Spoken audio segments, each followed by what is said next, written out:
Livro no Invisível. De Leon Denis, 1903. Capítulo 3. O Espírito e a sua forma.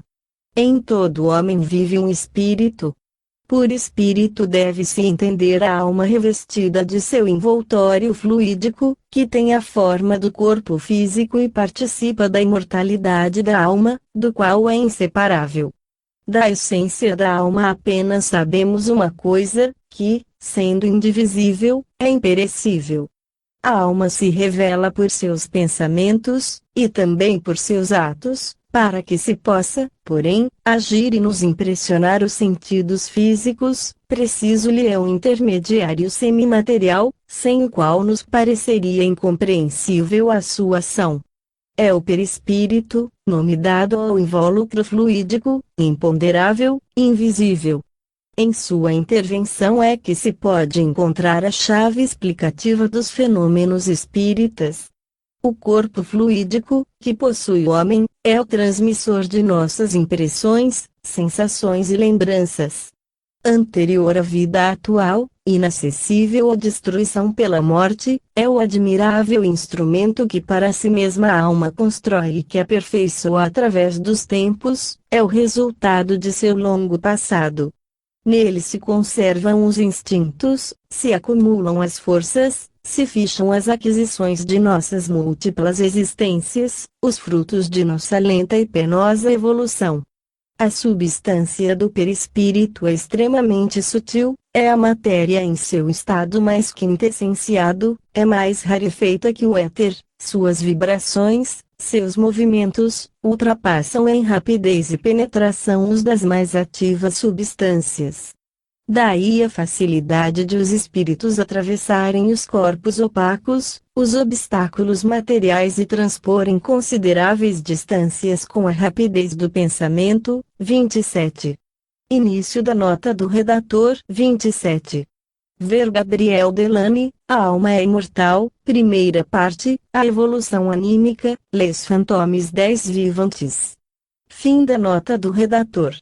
Insensível às causas de desagregação e destruição que afetam o corpo físico, o perispírito assegura a estabilidade da vida em meio da contínua renovação das células.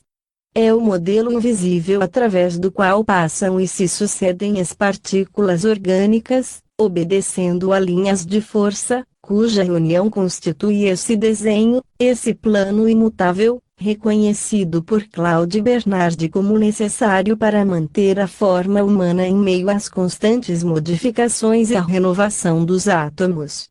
A alma se desliga do envoltório carnal durante o sono, como depois da morte. A forma fluídica pode então ser percebida pelos videntes, nos casos de aparição de pessoas falecidas ou de exteriorização de vivos. Durante a vida normal, essa forma se revela, por suas irradiações, nos fenômenos em que a sensibilidade e a motricidade se exercem à distância. No estado de desprendimento durante o sono, o espírito atua às vezes sobre a matéria e produz ruídos e deslocamento de objetos. Manifesta-se finalmente, depois da morte, em graus diversos de condensação, nas materializações parciais ou totais, nas fotografias e nos moldes, até a ponto de reproduzir certas deformidades. 28. Início da nota do redator. 28. Ver Aksakoff, Animismo e Espiritismo, capítulo 1. Fim da nota do redator. O perispírito, todos esses fatos o demonstram, é o organismo fluídico completo, é ele que, durante a vida terrestre, pelo grupamento das células, ou no espaço, com o auxílio da força psíquica que absorve nos médiuns, constitui, sobre um plano determinado, as formas duradouras ou efêmeras da vida. É ele, e não o corpo material, que representa o tipo primordial e persistente da forma humana. 29. Início da nota do redator. 29. O perispírito, ou o corpo sutil, era conhecido dos antigos. Os padres da Igreja afirmam a sua existência. Ver Leon Denis, Cristianismo e Espiritismo, nota complementar número 9. Fim da nota do redator. O Sr. H. D'Urville, secretário-geral do Instituto Magnético, fez experiências muito demonstrativas em tal sentido, as quais evidenciam que os fenômenos de exteriorização são manifestações do duplo que, desprendido do corpo material pela ação magnética, percebe todas as impressões, as transforma em sensações e as transmite ao corpo físico mediante o cordão fluídico pelo qual se acham ligados, até a morte. Esses dois corpos, 30. Início da nota do redator 30. Ver H. D'Urville, O Fantasma dos Vivos, primeiro volume. Livraria do Magnetismo, 1910. Ver também Análise de Ciências Psíquicas, abril de 1908. Fim da nota do redator. Com um sensitivo adormecido, cujo duplo exteriorizado fora separado do corpo material e transportado para um outro aposento, foram feitas as seguintes experiências relativamente à vista, audição, olfato, paladar e tato. É lido pelo duplo um artigo de jornal e repetido pelo sensitivo adormecido na sala contígua. Do mesmo modo, objetos e pessoas são percebidos pelo duplo à distância e descritos pelo sensitivo. O duplo ouve o tic-tac de um relógio, bem como palavras ao pé dele proferidas em voz baixa, sente o cheiro de amônia contida num vidro, como sente outros odores ou perfumes, aloés, açúcar, sulfato de quinina, laranja, etc., e transmite ao corpo essas diferentes sensações gustativas. A propósito do tato, finalmente, assim se exprime o Sr. D'Urville. É sabido que quase todos os sensitivos magneticamente adormecidos são insensíveis, mas ninguém sabe onde se refugia a sensibilidade. Quando o sensitivo está exteriorizado, a sensibilidade irradia sempre em torno dele. Uma queimadura produzida, ou um beliscão, uma punção, aplicados nas zonas sensíveis, despertam uma dor intensa no sensitivo, que, entretanto, nada absolutamente percebe quando se lhe fricciona o corpo. O mesmo sucede no desdobramento. O sensitivo não percebe as punções nem as beliscaduras aplicadas no corpo físico, mas experimenta uma sensação desagradável e mesmo dolorosa quando é atingido o duplo ou o cordão que o liga àquele. Esse fenômeno se verifica em todas as sessões e com todos os sensitivos, sem exceção alguma. A forma humana, dizem os invisíveis, é a de todos os espíritos encarnados ou desencarnados que vivem no universo. Essa forma, porém, rígida e compacta no corpo físico, é flexível, compressível à vontade, no perispírito. Presta-se, dentro de certos limites, às exigências do espírito e lhe permite no espaço, conforme a extensão do seu poder, tomar as aparências, reproduzir os hábitos que lhe foram pessoais no passado, com os atributos próprios que o fazem reconhecer. Observa-se isso muitas vezes nos casos de aparições. A vontade é criadora, sua ação sobre os fluidos é considerável. O espírito adiantado pode submeter a matéria sutil a inúmeras metamorfoses. O perispírito é um foco de energias. A força magnética, por certos homens projetada em abundância, e que pode, de perto ou de longe, fazer sentir sua influência, aliviar e curar, é uma de suas propriedades. Nele tem sua sede a força psíquica indispensável à produção dos fenômenos espíritas. O corpo fluídico não é somente um receptáculo de forças, é também o registro vivo em que se imprimem as imagens e lembranças, sensações, impressões e fatos, tudo aí se grava e fixa.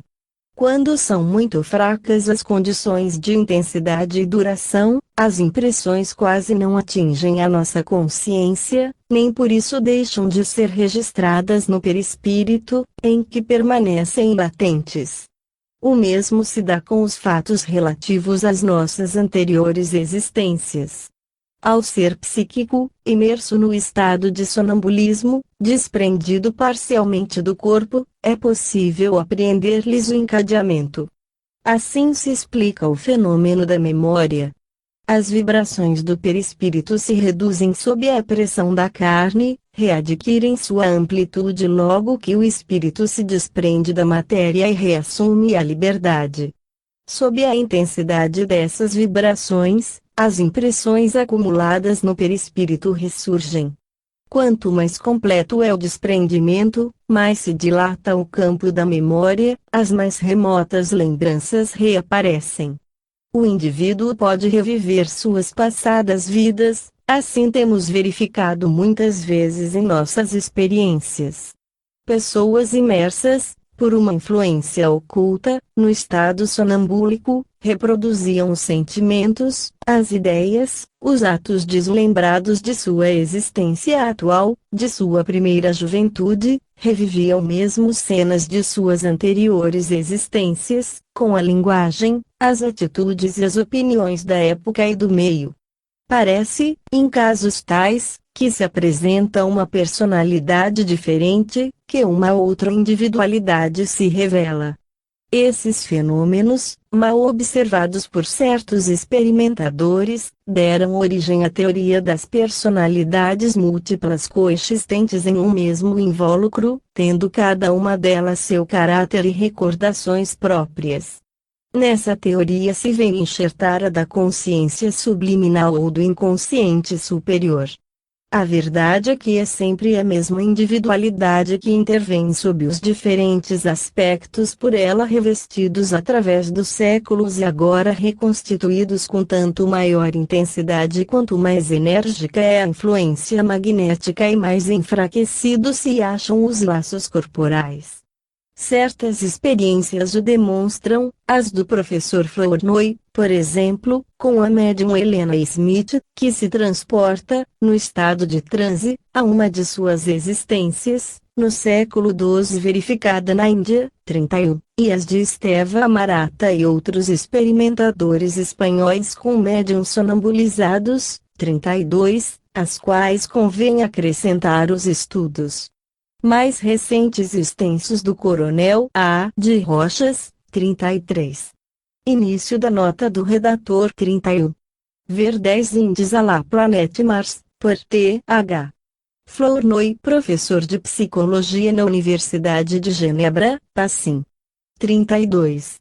Ver a resenha do Congresso Espírita, de 1900, página 349. 33. Ver Leon Denis, O Problema do Ser, do Destino e da Dor, capítulo 14. Fim da nota do redator. O grau de pureza de sua forma fluídica atesta a riqueza ou a indigência da alma. Etérea, radiosa, pode elevar-se até as esferas divinas, penetrar-se das mais sublimes harmonias, opaca, tenebrosa, precipita-se nas regiões inferiores e nos arrasta aos mundos de luta e sofrimento. Por seu espírito, imerge o homem no que de mais baixo possui a natureza e insere suas raízes na animalidade, por ele também gravita para os mundos luminosos em que vivem as almas angélicas, os espíritos puros. O nosso estado psíquico é obra nossa. O grau de percepção, de compreensão, que possuímos, é fruto de nossos esforços prolongados. Fomos nós que o fizemos ao percorrer o ciclo imenso de sucessivas existências.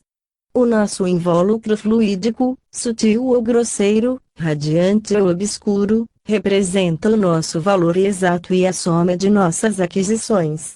Os nossos atos e pensamentos pertinazes, a tensão de nossa vontade em determinado sentido, todas as volições do nosso ser mental, repercutem no perispírito e, conforme a sua natureza, inferior ou elevada, generosa ou vil, assim dilatam, purificam ou tornam grosseira sua substância. Daí resulta que, pela constante orientação de nossas ideias e aspirações, de nossos apetites e procedimentos em um sentido ou noutro, pouco a pouco fabricamos um envoltório sutil, recamado de belas e nobres imagens, acessível às mais delicadas sensações, ou um sombrio domicílio, uma lôbrega prisão, em que, depois da morte, a alma restringida em suas percepções se encontra sepultada como num túmulo. Assim cria o homem para si mesmo o bem ou o mal, a alegria ou o sofrimento. Dia a dia, lentamente, edifica ele seu destino. Em si mesmo está gravada sua obra, visível para todos no além. É por esse admirável mecanismo das coisas, simples e grandioso ao mesmo tempo, que se executa, nos seres e no mundo, a lei de causalidade ou de consequência dos atos, que outra coisa não é senão o cumprimento da justiça. E, por um efeito das mesmas causas, já desde esta vida o homem atrai as influências do espaço, as irradiações etéreas ou os grosseiros eflúvios dos espíritos de violência ou de desordem. Aí está a regra das manifestações espíritas, não é outra senão a própria lei das atrações e afinidades. Conforme o grau de sutileza de nosso invólucro e a intensidade de suas irradiações, podemos, nos momentos de êxtase e desprendimento, o que para alguns é mesmo possível no recolhimento e na meditação, entrar em relação com o mundo invisível, perceber os ecos, receber as inspirações, entrever os esplendores das esferas celestes, ou, do outro modo, experimentar a influência dos espíritos de trevas.